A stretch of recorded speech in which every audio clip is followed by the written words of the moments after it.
My name is Irene Kurka and I welcome you cordially to my podcast Neue Musikzeitung.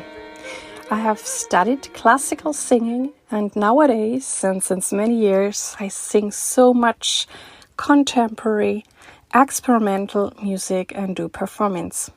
If you would like to know more about me, please look at my website www.irenekurka.de. And I also invite you to subscribe my newsletter there. It's a monthly newsletter and you will find out all about my activities. In this podcast, I share with you topics all around contemporary music. I share with you the backgrounds, the insider knowledge, behind the scenes, and I want to bring you the human beings out of this great music world much closer. I'm cooperating with the NMZ Neue Musikzeitung, which is a real great paper. Look at the website. I'm very, very thankful that you tune in here today and all the other episodes, the English ones, the German ones. And I'm also very thankful that some of you take precious time to write me what the podcast does with them and how it inspires them. Today, I have a great announcement to make because I'm actually cooperating with the amazing festival Rainy Days of the Luxembourg Philharmonie. And my partner is also Catherine Kontz, who is the artistic director for Rainy Days. And I'm a big fan of Catherine's work as a composer, as a musician, and also as an artistic director. And so I'm very happy about this cooperation because I really feel that we have a very similar spirit about new music. And so I'm really excited about this. This is the first interview of 4. So the first interview today is with the artistic director Catherine Kontz. And there will be 3 more coming up with artists who will be or have performed at Rainy Days 2024. So now let's get to the great conversation with the artistic director, Catherine Kontz. Hello, Catherine. Catherine Kontz. I cordially welcome you into my podcast, Neue Musikzeitung. Hello. Hi, Irene. And it's so excited to talk to you again. We already did an episode together where people can also find a lot about you, especially about your musical work, and because you're a very good composer. But today we're going to talk about something else because since 22 you are the artistic director of Rainy Days in Luxembourg with the Philharmonic there. And I think there's a lot we can talk about, and I'm really excited about it. I'm also excited that and very honored that I'm actually collaborating with you and Rainy Days. So this is the first interview of 4 interviews. And in the other interviews, I will interview artists who are performing at Rainy Days. But now I want to talk to the artistic director who came up with everything. I also would like to know at first, just to get a nice entrance, how did you find your way into this new and experimental music? Yes, well, I'm a pianist originally, and I was, I didn't set out to become a composer or a pianist, really. It was my hobby. But then somehow life led me to first study something I didn't like, which was economics. And I did that for a while. And then I rerouted. And then wonderfully, I landed at Goldsmith, and I had John Tilbury as my piano professor there. And so through these piano lessons, really, I discovered this whole realm of contemporary music and contemporary writing for the piano, the inside piano, and all of this was unfamiliar to me before. And and also the composing I discovered at Goldsmith, really, because it was such a creative environment. And then I never looked back, because it was like opening the door to some sort of treasure that I didn't know it was there. And so since then, really, this is a long time ago already, don't know, 20 years, 25 years. So since then, I'm a little bit on a mission to make other people discover the same thing, because it seems such a shame that a lot of this music, this experimental music and new music, is so unknown really to the general public. So one by one, I try to convince people that it is just a wonderful medium to create, to explore themes that concern us now. And for audiences who don't know anything about music, it is also very relevant to listen to these things. It's like going to an art gallery, or it's like going to a new film and not an old film, and not a museum, but a new artist creating. And it's the same in new music. You have all these composers who are alive and who deal with the topics that we deal with now. And I think it's just much more interesting than listening to things that composers had to say 200 years ago. But that's just me. But I'm working on it. Yeah, I totally feel you, because I mean, obviously, this is why I'm also in this field and singing contemporary music. I find it so exciting, and also there's so much variety, and I can explore so many things and experience so many things. And this is also the reason why I started this podcast, because I also want to bring it to other people who are maybe not so familiar with this music. But now you even got the chance to do something with it, because you're the artistic director of Rainy Days. So how did you become this curator and director, and how does it feel now?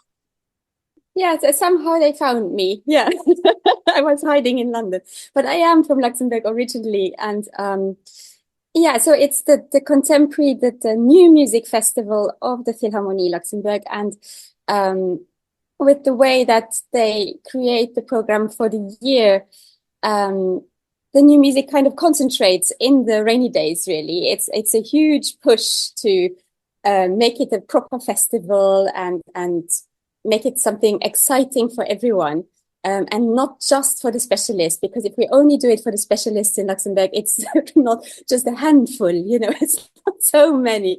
And they are also, of course, very welcome, and they should be a part of it.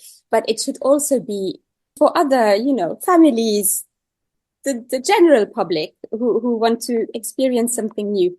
And so, it's lovely that I get to do this for a few years now. So last year was my first edition, and it was really important for me because I am from Luxembourg, and then I am a composer, so I also hear things from the other side, and the Luxembourg composers sometimes felt left out or so. So it is very important for me to include the local artists as performers and composers, and the local public as well, of course, as listeners, and then bring them together with the ensembles and the foreign artists who come to see it. I think a festival should be a place to meet people, a place to exchange, where, new projects can come out of it just because you mingle there, or you meet someone, or you see something new, or you get exposed to new ideas. And it was lovely to see last year, because I didn't know how it would be, but it was really lovely because we have this packed program with, last year was 4 days. This year it's like 5 or 4 and an evening.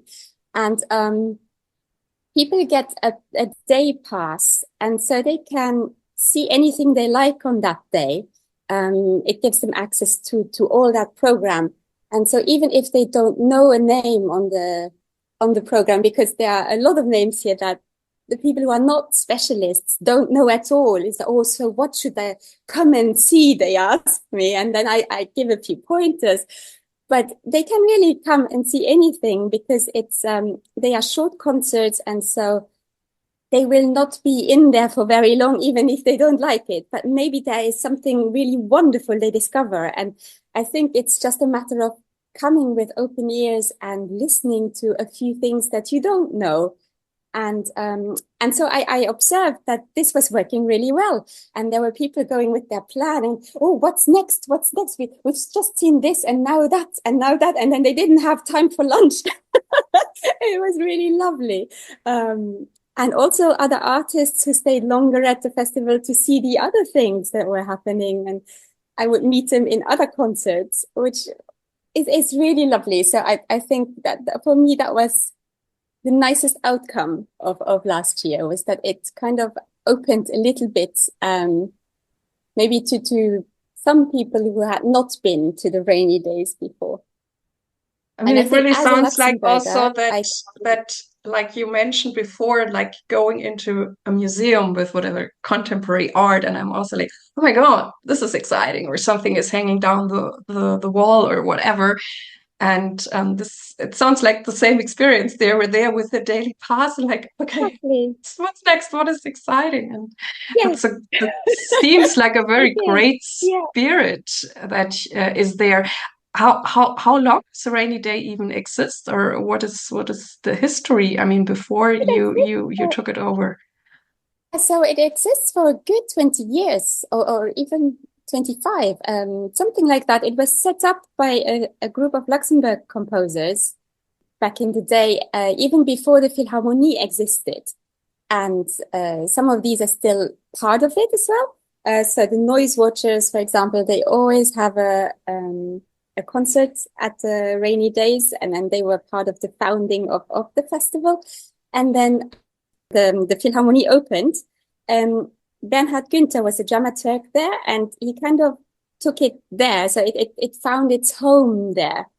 And so from then on, it was first Bernhard Günther, who is now with Wien Modern, who programmed it for many years and kind of made it bigger, basically, and with all the means that an institution like the Philharmonie has to offer, you know, all these different rooms and the people who work there, the technique, there's so much there already that you don't have to organize, which would be a problem if you do it somewhere in a different venue that has nothing like that. So it can grow like that into something bigger. And he did it in a really creative way. And then afterwards, Lydia Rilling continued in that spirit. And she was there for quite a few years and is now in Donau-Eschingen. She's the artistic director of that festival now. And then it was me.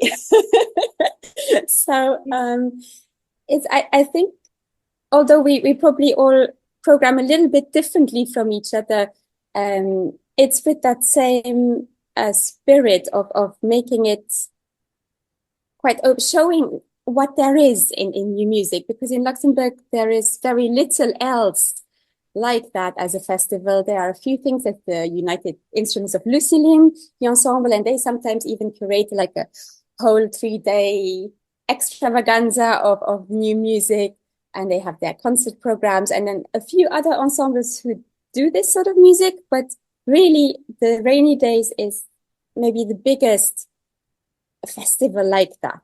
It's really important that everyone feels included, as well as showing the great variety of things that there is. But what my predecessors did was they always had a theme, which worked well for them, and I kept this because it works well for me too. It gives me a reason to choose one thing over another. It makes everything in the festival like fit together, and so we can highlight the theme from different angles. And it's very easy to explain, especially to a public who are not new music people. So last year we had memory as a theme, because I think the way we remember through music and the way music makes us remember or makes our memory better, or on all these sort of different ways of looking at that, it's very central to how we experience music. And this year we have extremes as a theme, which is extra fun. Extremely, I would say. And so there are all the obvious ones, you know, extremely long, short, loud, soft, fast. I don't know, like all these sort of things, but also, you know, things that are like extremely many, Like we have 6 pianos or 17 guitarists, 20 bagpipers. So the mass kind of effect is also fun. Then yeah, I mean we also have opposites, for example, with putting one concert together with some new complexity pieces, which are extremely complex in their notation and their writing, their performance, virtuosic, all that. And then the Wandelweiser, who are like at the other end of the spectrum with thinking about each sound as something very special and very thought through, but less flashy, let's say. Or like it's just, for me, it's kind of two opposites, really. And it's quite fun to combine them.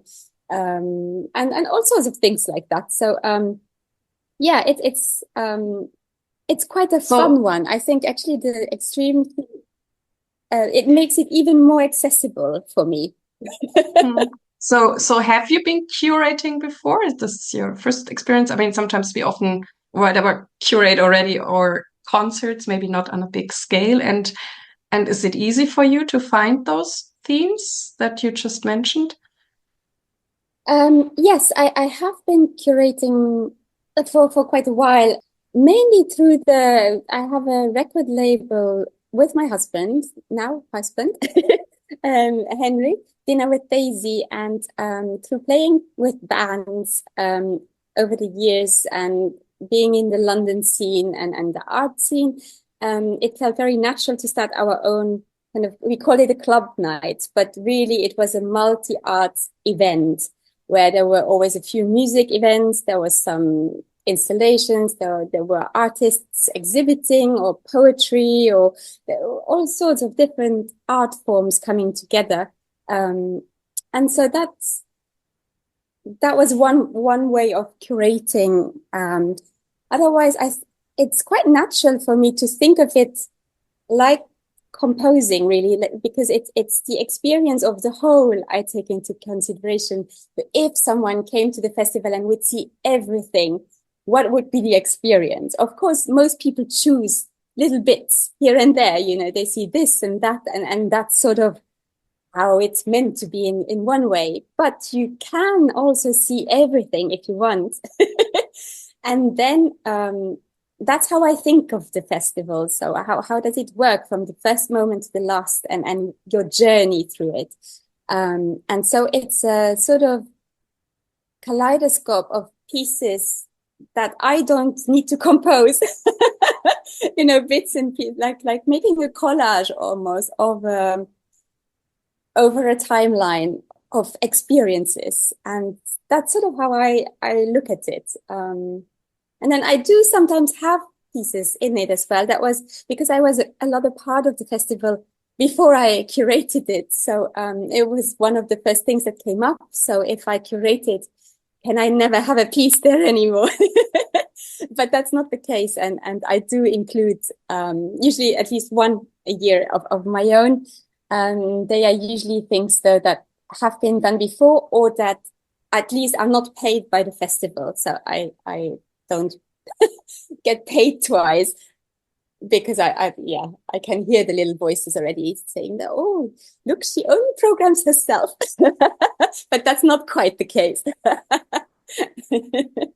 But this year we have, for example, we have my 12-hour piece, which is a collaboration with Rosie Middleton and a little bit a mad venture, but really fun. And so this is the premiere of that.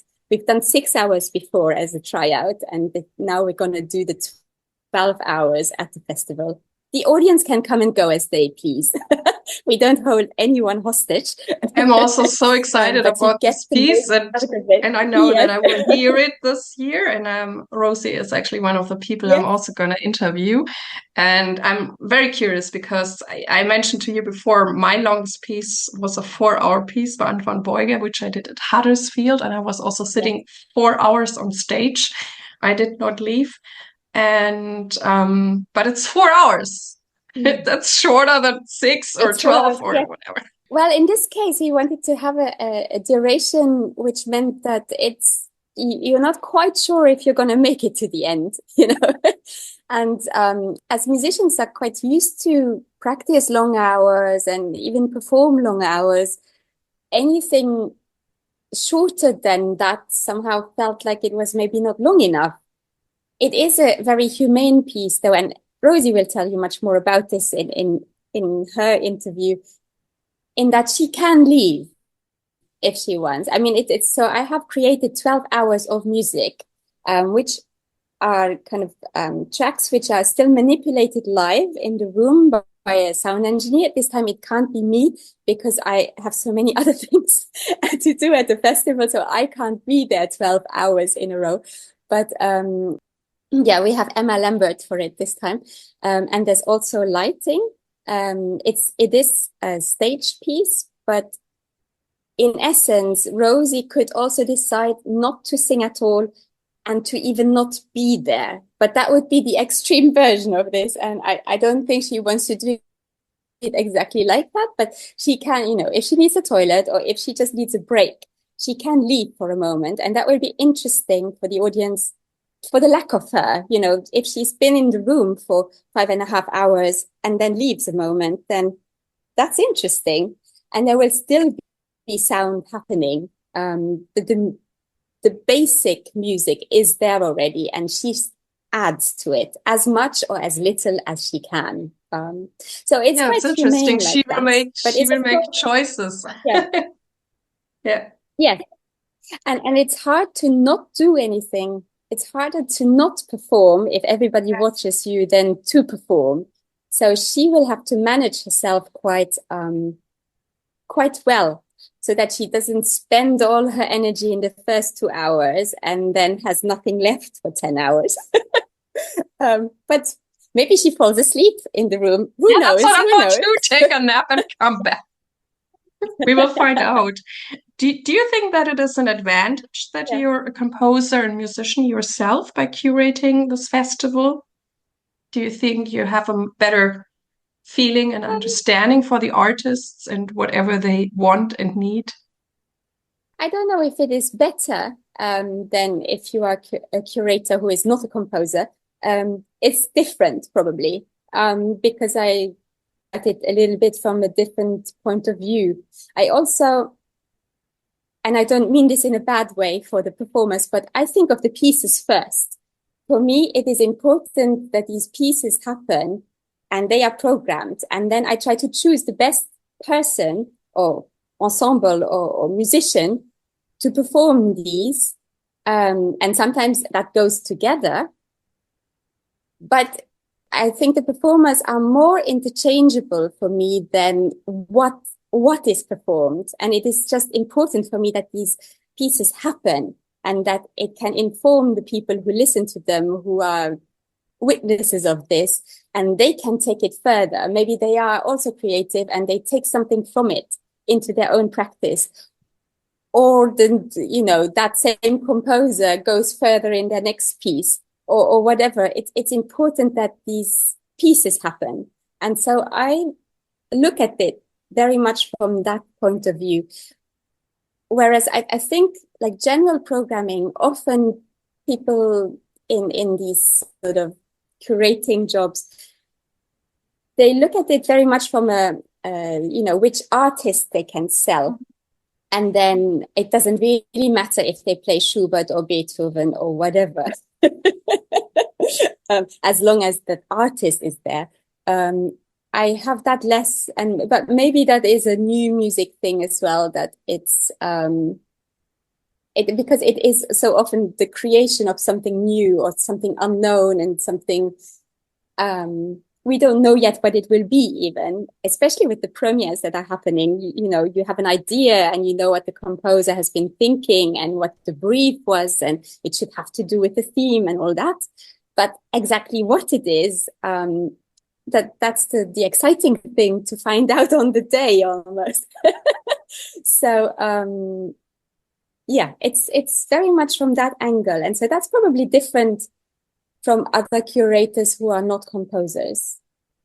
That is very interesting. It's thank you for taking us in, and also this thing you just mentioned, but that's like part of our new music experience.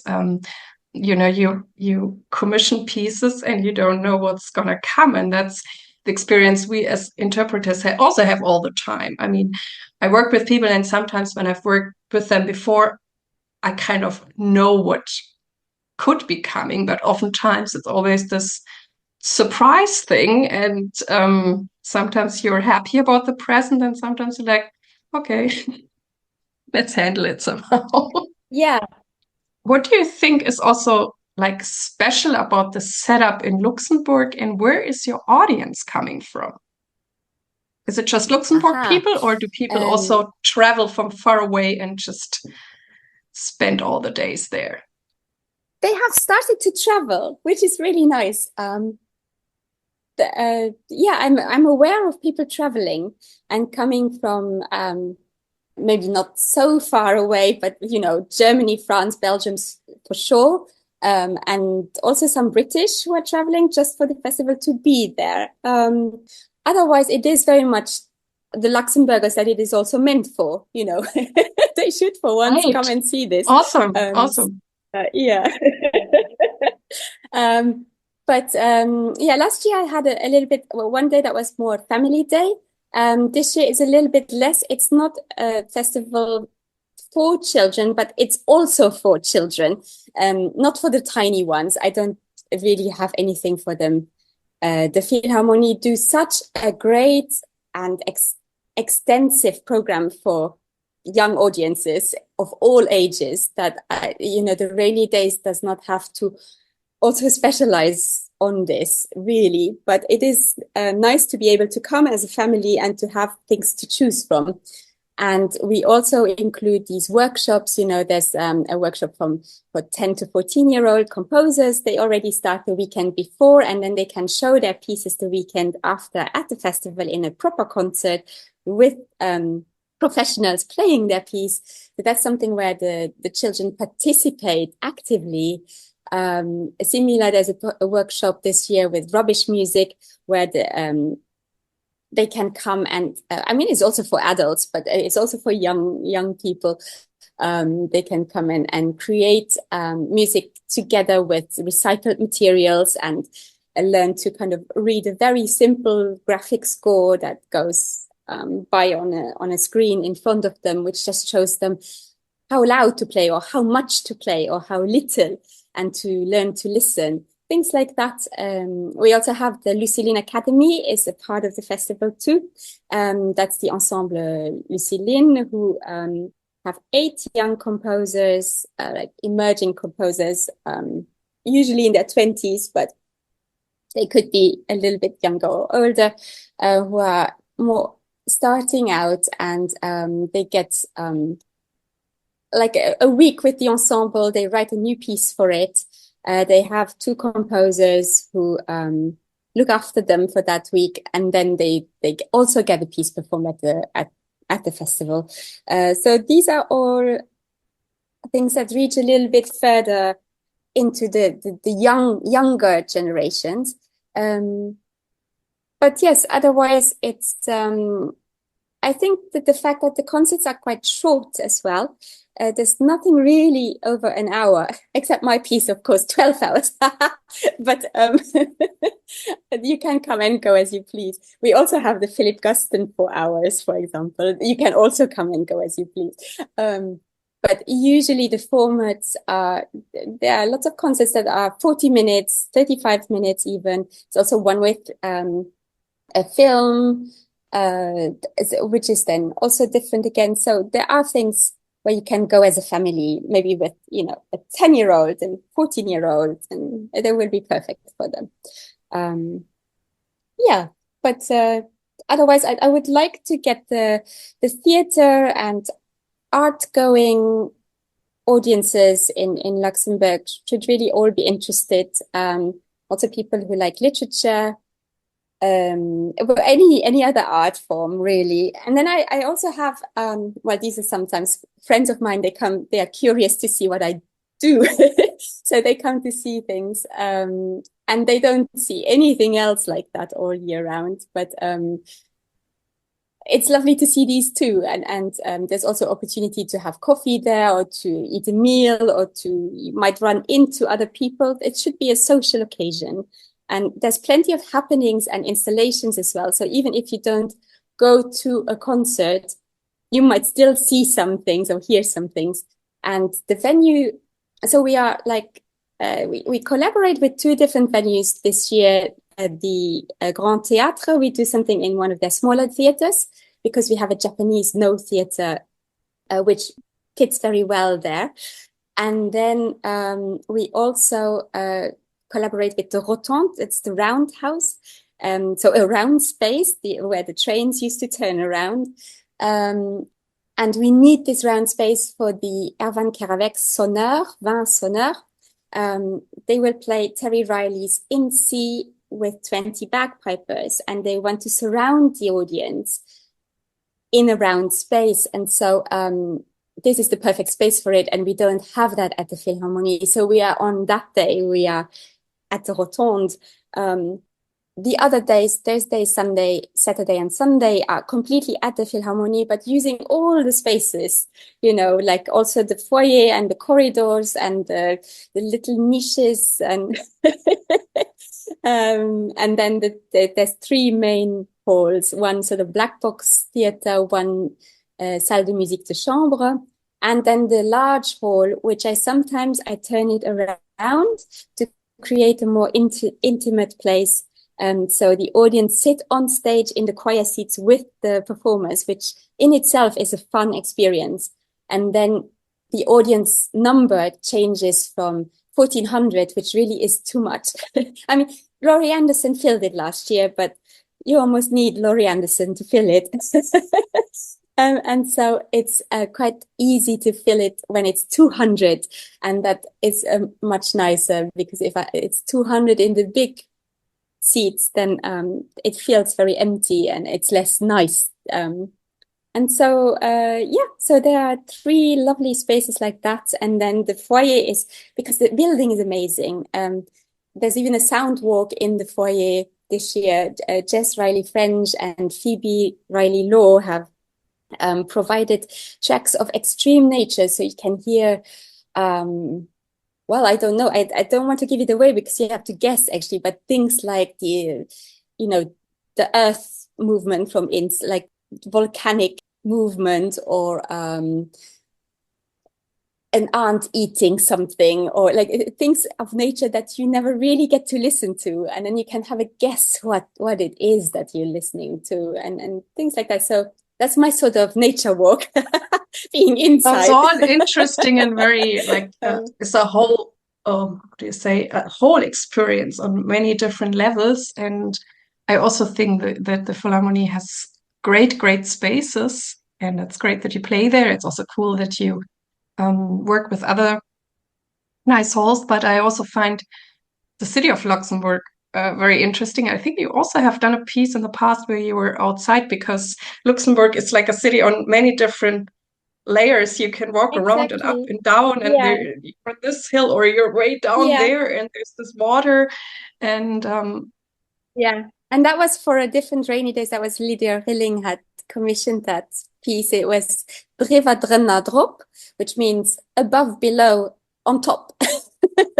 Basically, and they were like 7 micro concerts. So it was a promenade piece where the audience went from place to place, about a kilometer or something. It was not very far to walk, but every 50 meters, there would be another group of musicians who would play something, and then it would continue. And it was, and then the last one, everybody played in the fortress, and people were all around. It was really wonderful. And this was with 130 young musicians and their teachers. So it was with the UGDA, with the music schools, that we did this. It was a really wonderful project, a bit mad, and also a little bit weather dependent. A little too much for my taste. But it all went well in the end. But they had predicted this snowstorm the day before. Really? So and it did come, but just after it started snowing. I mean, it's so great that you do these things, like you all mentioned, that you really also reach out to the young audience, that they are aware and excited about this music we're doing. And I know, as we mentioned already at the beginning of the interview, it's so important to for both of us to bring our great new music world experience to a new audience, to other people as well. So, I mean, even though you already mentioned so much, what else do you do with rainy days, and what else can we do that people know more about? This music is really great and amazing, and please come. Yes, it's this getting them over the threshold, which it can be a problem anyway for institutions like Philharmonie, because they are somehow in a category of, highbrow, classical. Ooh, do I need to understand anything? Maybe it's not the place for me.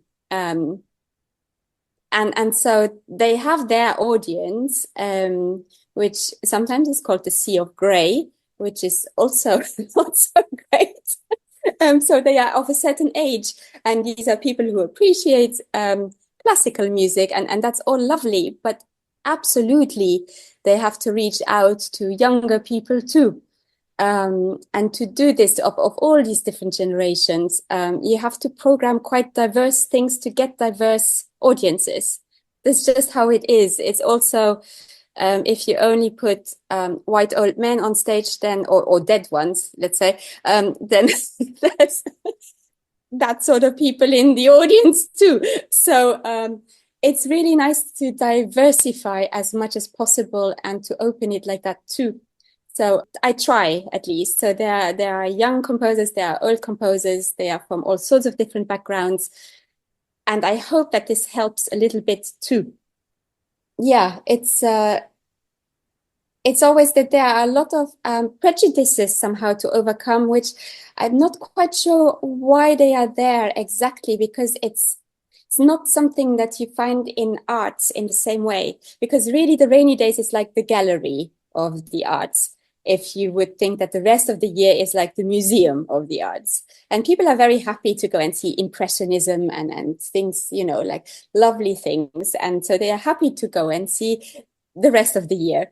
And then for the rainy days, it's like, oh, it's gallery. Oh, it's new things, but they are actually much more relevant. And perhaps it's to do with a few things, but this is just my sort of theories, that in this, especially 60s, 70s, I mean, there were people like John Cage who tried to open it to audiences. He was forever on TV explaining that noise is music and sound and any sound. And then they would always laugh a bit at him. But he really tried, and he made such a difference still. For the general public also, and for musicians in general. But there was also this quite close group of superstar composers who seemed to rule the field, all these Stockhausen, Boulez, all of these, this patriarchy, who was just, they were happy to be a closed club, I think. I don't think they really meant for people to really listen to their music outside the specialists and the composers. And so, that's where we come from. And then the fact that music is not sellable by an age, if we had gallerists or like people who would want to make money of composers, and there are publishers, but they are all hanging on for dear life, and they don't make that much at all if it's a second performance, and not even if it's a first performance. It's really the composer who gets paid for the first performance. And so nobody seems to make any money. So nobody's pushing this on people, that there's a lack of marketing and reaching out like that, because there's no money in it in the same way. It's a little bit like saying, oh, yeah, people only want to see old movies. We're not going to produce any new ones. That's just like, we're going to do a little weekend of new music, of new movies a year. And then for the rest, we just watch the old movies because they are great. And they are great, but do people not want to see new things? So there it's different because there is some, a push for kind of making money with it in a different way. And people are happy to go along with it. They go to see movies by directors they don't know yet, and maybe they like it, and then they already look forward to the next one that these people will produce. And the same thing can happen in music. They can see a piece this year and they might really like it, and then they know that name, and then in 2 years when that person has composed a new one, they will already look forward to it. So it's a little bit, I say it's not kind of an educational festival for young audiences, really, but maybe it is one for old audiences. That they should just come in and be exposed to it, and then they get into it, because they will find that it speaks to them much more than, things that were relevant before. Someone actually asked me the other day if I was thinking that my music would be performed a lot in 200 years. I thought that was such a strange thing to say. I had never thought about that. And frankly, I think it doesn't matter at all. I don't write it for people who are there in 200 years. None of us will be there in 200 years. And tant mieux if someone finds something in my music relevant, if it survives that long to still perform it in 200 years. That's lovely. Then I'll be like Beethoven. Yay. But it's not why I'm writing it at all. I write it because I have things to say now, and I want to share it with the audience. There are things that I want to explore in music, and I want people to hear it now. And in 200 years, it's not, I mean, does anyone care? It's a real interesting question, because I think also Beethoven or Mozart, they never thought about that we still listen to their music. No. Maybe they're just sitting in heaven and laughing about us, and like, yeah, I mean, maybe they are hovering around. They play the symphony again. They play the symphony again. Yeah, wow. But it's likely they don't know. And it's lovely that we still find pleasure in performing these pieces. It's not that I want to take away from that. No, it's just, not at all. It seems so odd that the new music is more exciting, really, because all maybe the they other also stuff sit was up new there and listen to our avant-garde music, and they're really like, oh, this is so. Most probably, yeah. I mean, if they would be living now, they would not be writing what they wrote back then. No, certainly not. They wouldn't be interested in that. I don't think so. It would be very interesting to hear what they have to write. It would be great to have them at the festival. Yeah. Sure. Living and breathing. Yeah.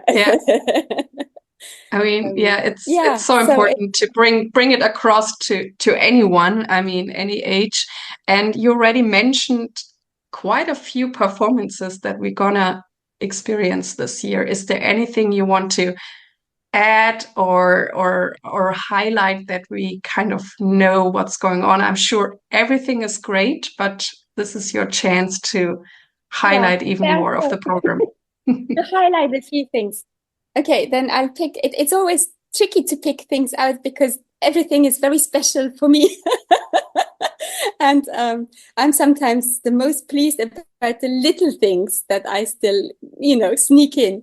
But so the Saturday, we have this whole day with 6 pianos, really. And because we have the 6 pianos there, I've programmed a concert with 2 pianos, and then one with 4 pianos, and then one with 6 pianos, and then one with 6 pianos and 12 pianists. So you can come and go the whole day and see different sort of multiple piano concerts. They're usually quite short, but it's always like a burst of energy. We have Piano Circus for one of them, and otherwise it's a whole group of 12 Luxembourg-based pianists who will perform. All sorts of things, also some new music. For example, a piece by Tatiana Celianco, which is a commission. And Albena Petrovici, I had this call out to see if there were Luxembourg composers who by chance had a piece lying around for multiple pianos, because this is the time we can play it. And then she said, yes, me, I have a piece for 12 pianists, 6 pianos, and it's never been performed because it was written already. And then back then, the piano shop where it was supposed to be performed found out that they had to pay the pianists, and then it was never done. But she has it in her drawers. And so now finally it will come out. At the same time, we have the vexations going on. You know, Satie's vexations, they are still kind of extreme in their own lovely way because it's 840 times and we don't know if Satie made fun of us or not, but we'll do it anyway. And people can participate in this as well. You have to be pianist of a little bit of standard to go through these double sharps and double flats, which it's not the easiest to sight read. But it's a fun one to participate in. That's a fundraiser for Fondation Aimée, for example, which is the outreach foundation of the Philharmonie. We will also have Sarah Nichols' upside down piano. So it's a piano that sits on a kind of structure where the keyboard is still as you imagine it for a normal piano, but the whole back of this grand piano is vertical. And so it's very easy access to all the strings, to all the new techniques. And she will be there to show what she can do with it and do demonstrations and things like that. So there's like, Saturday is like a piano day like that. Sunday we have really fun. We have the ONCEM at the ONCEIM, ONCEM, I think they say, a French orchestra of experimental music. They play all the stuff that other orchestras don't want to play or are not interested in. But so they have 2 very exciting new pieces that they performed, which we have co-commissioned, and I saw them premiered at Gaudeamus, so I can tell you already that they are very exciting. There's Christian Marclay's piece. He's a visual artist also, and then he also works in sound and music. You might know him from The Clock or The Doors, if you're an artist. But here is his first orchestra piece, really. And the orchestra is like a wild beast. It kind of comes alive in a way I have not really experienced an orchestra quite like that. It's really interesting. And the other one is Genevieve Murphy, who also brings the orchestra to life, and then she adds her bagpipes at the end as well, which kind of goes to the next level of sound immersion. But it's a really fun concert for people who are not so interested in the normal orchestra, but this orchestra is different. So do come to that, for example. And then that will be followed by Ryoji Aikida, who is known amongst the cool people. And it's an amazing kind of graphics show with his sort of sounds, and it's a full-on excitement, really. It's an overwhelm of graphic and sound input, really, but it's also the conclusion of the festival. So after that, you need no more.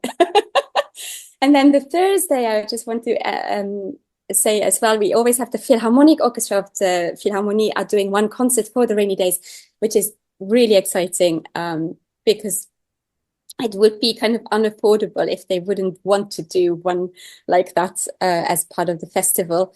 And we have 2 very exciting concertos in one way this year. One by Tonya Ko, who is a composer herself and a performer of bubble wrap is her instrument. So she has a practice of this, bubble wrap. She very rarely pops them. It's a special event, but she gets amazing sounds out of this, papier bulle. How do you call that in German? Bubbled with the little, the plastic with the balls. Okay. I have no clue, but I think I will listen to it.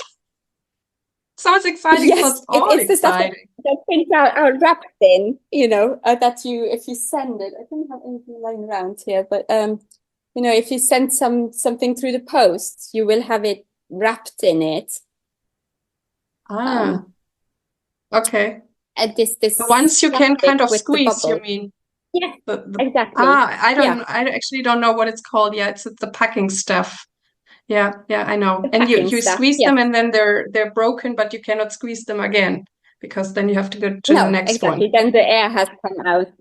But she gets all sorts of amazing sounds out of them. So she has written this whole concerto for orchestra, large orchestra this time, and her instrument. So that's one piece. And the other piece is Catherine Williams, a flautist, who had a call out, and it's still ongoing. You can send her pieces if you feel like it.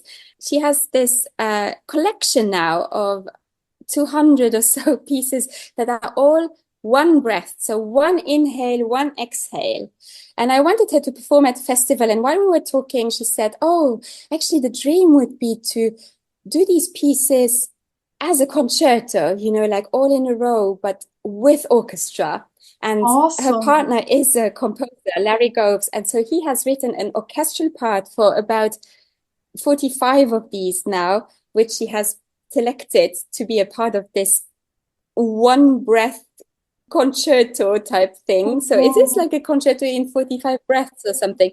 And it's just an amazing feat, even physically. These pieces, they range from 1 second to 2.5 minutes is the longest or so. She has the really, really large, long breath and like a good capacity for breathing.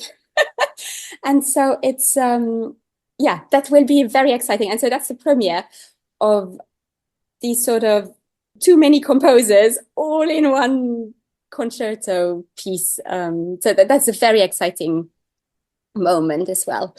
So I would pick these out, but there's plenty. There's Juliette Fraser as well, who you have interviewed previously. Yes, she's amazing too. There's a huge amount. It's all on rainy days. So I guess people should just look at the website and then come to Great Luxembourg. Yes. I mean, the festival is great. The city is great.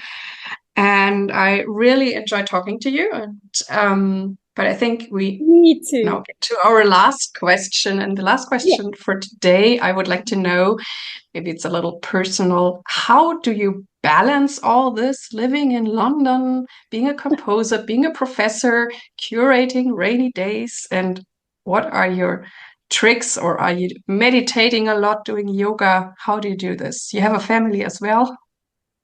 Yes, yeah. I do all these things.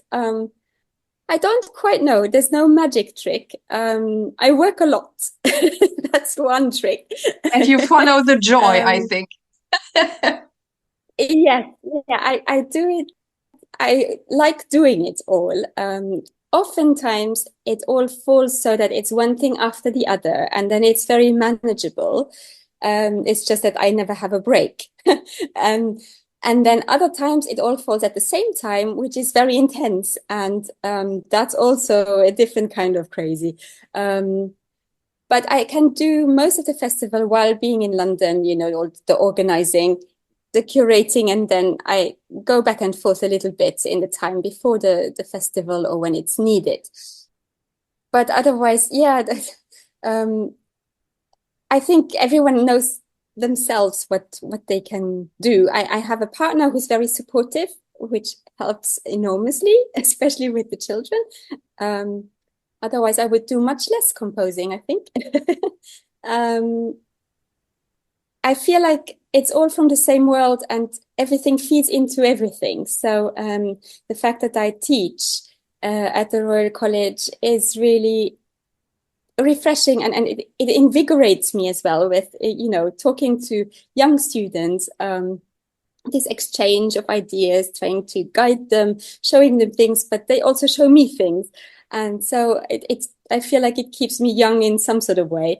And then the composing, of course, I always have so many ideas of things I want to do, and that's always planned quite a long time ahead. So I think I have projects now for the next year and a half. I should really not take anything more on, but I always say that, and then there's a little piece still that squeezes in because it's just too nice to not write it. But yes, so that's kind of long-term planning as well. And so I know quite well how much I can do. So I'm quite careful with theatre work and film. I say no a lot at the moment. I have done 3 films recently. The Draw for Change series. They were really political films that were really important, I found. And so I took the time to do them, basically. But I don't usually have time for that. So I then say no if I don't have time. And then and theatre, it always takes a lot of time away from home. And that's also, I have to be able to manage it. So I can't do too much of that either until maybe the children are even older. But I still do enough of that as well. And it is fun to sometimes perform as well. Like I did in this recent theatre play, Apoplexie. It's in German, actually, that one. So we might play it in more German-speaking countries, which was lovely because it meant that I could perform my own music. And it was with a Foley artist who was lovely, and we worked quite closely together. And I was so interested in looking how she made all these amazing sounds live. So there's many different hats, but I feel I would also not curate in the same way if I didn't do these other things. And then sometimes with the children, it is easier to include them rather than to write something that where I have to find a way of occupying them while I compose, you know. So I have co-composed some pieces with my daughter, for example, when that was easier. We have created a pop-up opera and a piece for piano and bicycle, which is being performed a lot. Now she has started to create things without me. That's fine too. Oh, but it's a talent another talent in your family. Well, thank you for our talk and your spirit and your creativity. And I'm sure it's going to be just amazing this year at Rainy Days in Luxembourg with the Philharmonie. And I'm thankful for our interview. As I said before, there are 3 more coming. And I'm also very thankful for this collaboration with Rainy Days and the Philharmonie. Yes, we are so happy to have you, Irene. I so enjoy your podcast. And it's lovely that it seems to go out into the wide world now. Which, it does. You know, I mean, I didn't know really when I started it in 2018. But now, yeah, we're spreading the word about this great music we're doing. Thank you so much. Thank you for having me. This was the interview from today. I hope that it inspired you. And please send me your emails, send me your feedback, because I love to interact with you.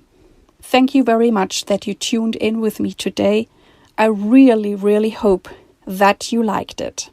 And please tell your friends and colleagues about this podcast. I thank you very much. I wish you all the best. Live your music, live your life, and see you next time. Yours, Irene.